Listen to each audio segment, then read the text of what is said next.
What is going on, my viewers of YouTube? Sunspot here, giving you guys my review on the Marvel Legends Infinite Series Grim Reaper. And I must say, this is probably one of the more interesting figures of the wave, unlike Tiger Shark. As per usual, the box is how it is with everyone in the wave. It does say Ant-Man on the top there with a Build-A-Figure Collection logo.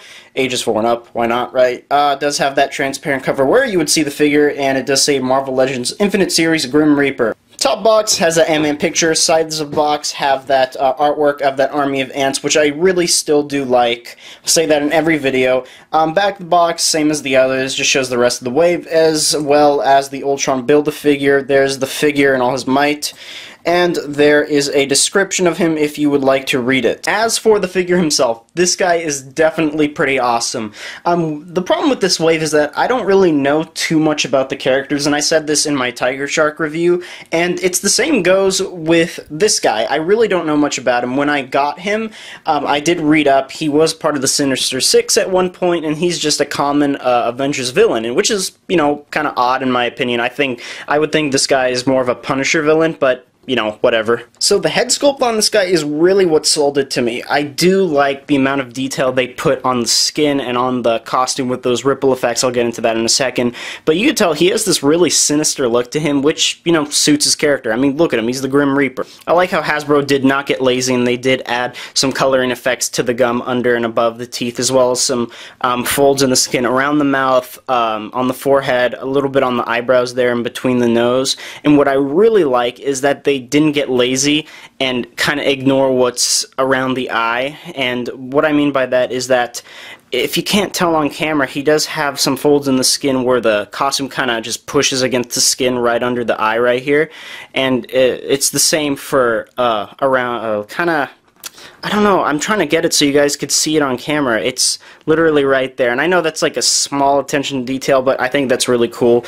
I don't know what these are supposed to be, these antennae. I don't know. This guy's Optimus Prime. Now, the one thing I was paranoid when I got this figure is that I would get kind of a sloppy paint job on these crossbones here. I mean, considering that this guy doesn't have a lot of paint decals on him, I would at least want that one single decal to have perfect paint, and luckily I did. Kind of has a smudge mark right there. That may have been my fault. I honestly don't know. But you could tell it's just really pitch white. I do like it a lot. Nothing too much to say about it. It does fit the figure. I wish there were more paint decals, but, you know, what can you do? And what I mean by that is, see, he's pretty much plain.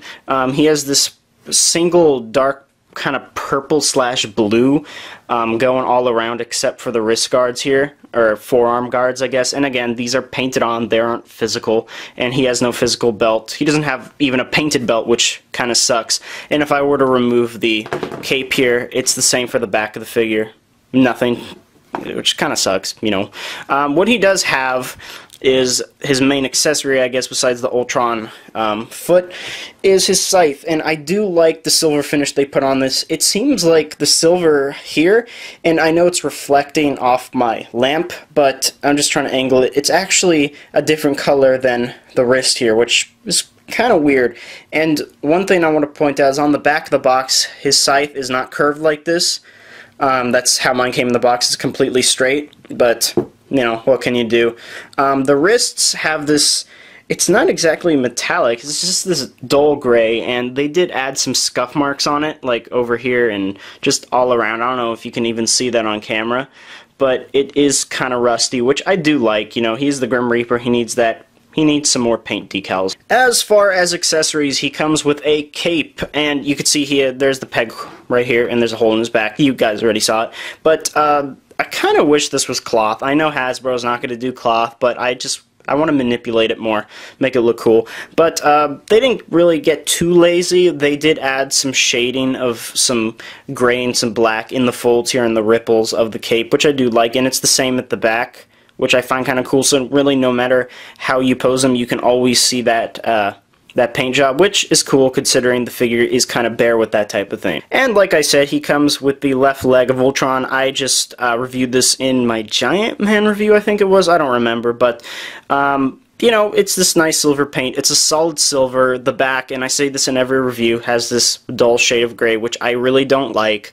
But I'll get into this more in my actual Build-A-Figure review. As for size, this guy is actually, I think I already said this in the beginning of my review, I honestly don't remember, but he is a completely different mold than Tiger Shark.